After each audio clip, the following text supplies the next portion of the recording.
Well, it's another SEC battle on the road against a team that looks really good on paper. I know they've had a rough go of it in the first 9 league games, but they got some pretty good numbers offensively. They got some older guys from a leadership standpoint, and the first 2 guys on the mound, Catapana and Groover, pretty good numbers, both left-handers. So it'll be like every weekend in this league. It's very difficult. You better play some good baseball if you expect to win. Questions?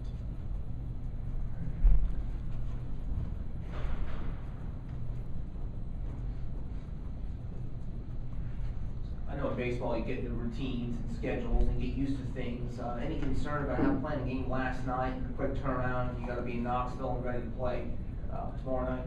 No, I don't expect any issues from that at all. We're kind of used to, sometimes playing on Wednesday, hitting the road on Thursday, and we may feel a little bit different on Sunday. The fact that we don't have a game on Sunday, that might be a little bit weird. But it's ESPNU nationally televised game, and I know our guys are excited about that. So a little bit of extra bounce in their step. Love to be playing at Carolina Stadium, but we're on the road. That's the schedule, so we're looking forward to it. Ray, can you give us an update on Jackie, Adam Matthews, Neff Webb? Just got to run through statuses. Neff had a bullpen yesterday. He felt much better. He seemed optimistic that he could be available this weekend. I think we'll learn a little bit more in the next couple of days how he responds from his bullpen. That being said, we're not considering him as a starter at this point.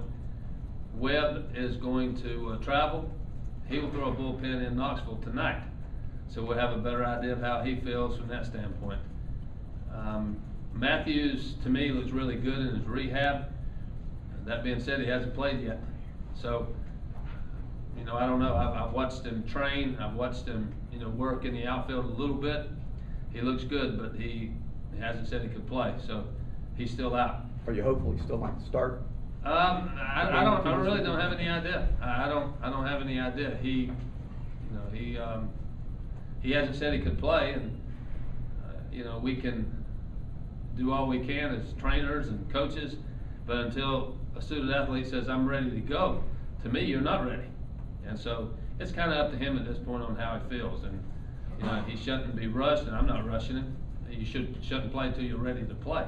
That's kind of foolish to do that. So. But he looks good. He looks good, on his rehab trail. Jackie didn't feel a lot different today than he did yesterday, which was a little discouraging for me. I visited with him a little while ago. He's actually at a doctor's appointment, getting looked at again, and he'll either travel with us or go up with the trainer tonight. So probably just a day-to-day situation with him. But you're not possibly expecting him for this weekend, or just too up in the air?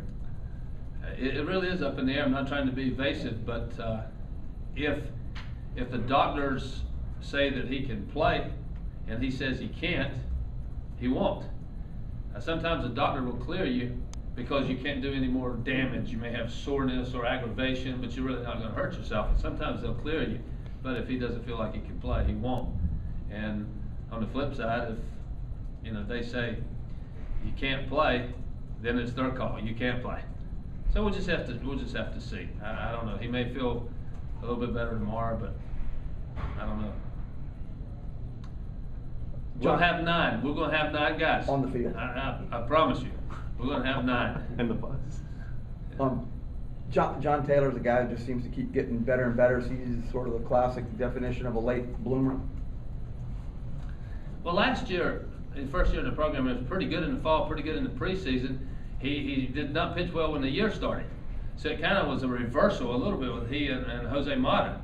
Mata wasn't real good last year in fall and spring in the preseason. Then the season starts and he was the guy that was kind of lights out. Now Mata's been fine lately, but Taylor has been really special. I mean, you look at his numbers, and if you didn't know who he was, you'd say, well, that guy must be low to mid 90s with a really good slider. And he's not that guy, but his numbers are very impressive. And the thing that has been kind of exciting for me as a coach about John Taylor is when I ask him, what you got today or how do you feel, it's either great or all you need. That's a pretty good answer. When you ask a guy in the bullpen, how much you can help us today, and how do you feel? Those are good answers. So I'm excited to have him in that bullpen. Is it the different arm angles? Is it the late movement? He just does a lot of different things, doesn't he? He does, and I think he's throwing a little bit harder than he did a year ago. He's getting some sink. He'll throw you a pretty good slider at times. He's changing arm slots on lefties a little bit. He's added the changeup. He's just giving you a little bit more to think about as a hitter, and I think he's pretty confident right now in his ability. So it's a strong combination.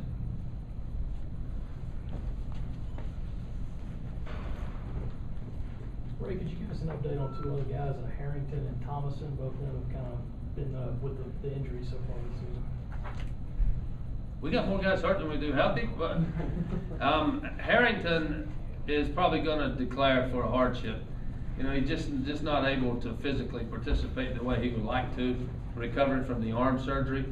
Bothers him a little bit, and you know, he's a guy that we probably really need right now from his versatility standpoint as a catcher, as an outfielder, as an emergency guy at third base, but he can't do it. And here we are at the halfway point, and he and I have talked about it on a number of occasions, and it looks like right now he's going to sit out and apply for his medical hardship. Thomason has made progress. His velocity was a little bit better in the simulation on Monday. He's getting close, even though it's close to the 11th month mark. He hasn't pitched yet, so technically he's still a red shirt. He is on a trip to Knoxville. Is he likely to pitch? No, probably not. But you know, being with us, he can continue to do the work that he needs to do, and that there's value in that. I don't know that he'll pitch the rest of the year, but it's a possibility. It's just according to how he progresses in the next few weeks. Coach, are you kind of impressed, or maybe even a little bit surprised with the bulldog mentality of the back end of your rotation? The fact that these guys are kind of getting the call, maybe not on a last-minute basis, but sometimes unexpectedly, they're going out and they're throwing 6-7 innings. I have been impressed. I've been proud of them, and I've been impressed by their approach. You're talking about a few guys, in Colby, in Kumas, Patrick Sullivan last night, guys that really weren't in the conversation for the most part. We had Neff out front, Webb out front. Westmoreland got 7 starts, I believe it was, and those guys were trying to get some innings out of the bullpen, and Webb was in the conversation. And all of a sudden, those guys get their opportunities and they cash in on it.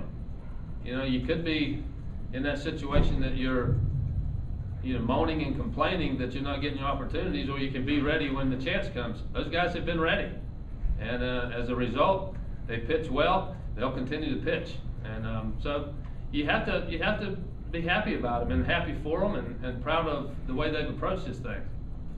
Ray, you touched on it for just a second, but I'd like you to talk about it just a little bit more. Real compliment that you guys are on national television, and it certainly seems like this is the kind of team that seems to thrive well when the lights are a little bit brighter. At least that's what I remember from Omaha last year. But how do you think of it? It's kind of a compliment to the program, and I'm sure you can consider it as the gift of a lot of hard work. Well, it is a compliment to our program. It's a compliment to the entire SEC that we're the Thursday night package.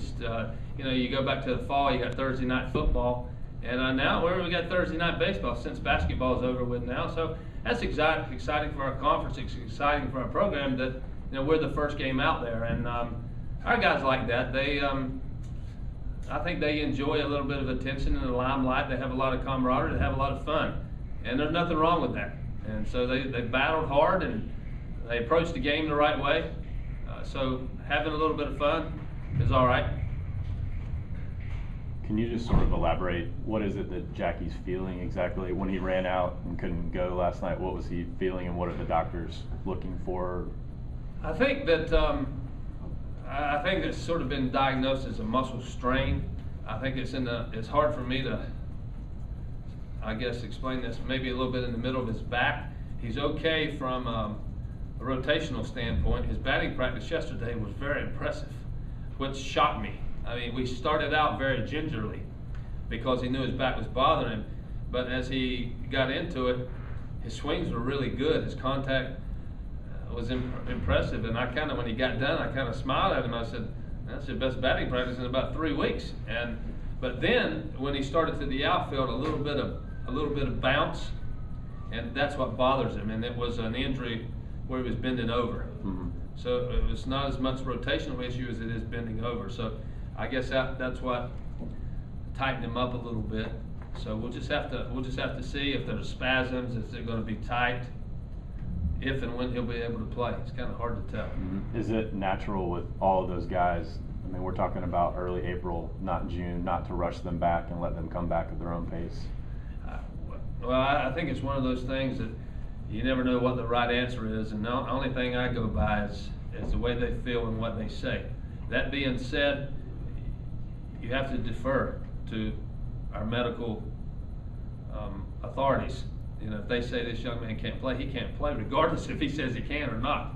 So once they get cleared, if they're cleared by our doctors and our trainers, then it's kind of how they feel.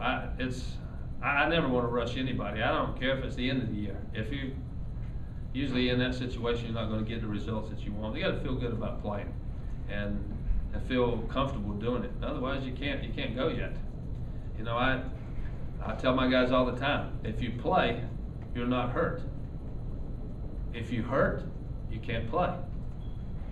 I'm not one of those guys that he's 80% or he's 60%. When you play, it's all out, or don't do it. This game's too hard to play if you're not at full strength. And I realize you have to play with some bumps and bruises, but you know, hamstrings are not bumps and bruises, and a back is not bumps and bruises. So Jackie had a few laughs with me about at my age and my back, and I said, hope you make it this long. But yeah, you know, I'm not. They can play when, you know, a lot of times a player will say to me, well, the trainer said this or the trainer said that. I go, that's great. Now you tell me how you feel, you know. Andrew, it's your phone, man. I'm a doctor. Sorry, but you know, it's valuable that, you know, players are honest and they don't try to do too much, and that's all you can hope for. You don't want to play a game and then take 2 steps back. I mean, that's every game's important. You know, tomorrow's game could be just as important as a game 30 days from now, or vice versa. So right. You just, I don't want anybody to play when they don't feel like they're ready to go. Sort of changing gears, just especially with the week that Mooney's had. I mean, do you see a different level of confidence in him as he goes along?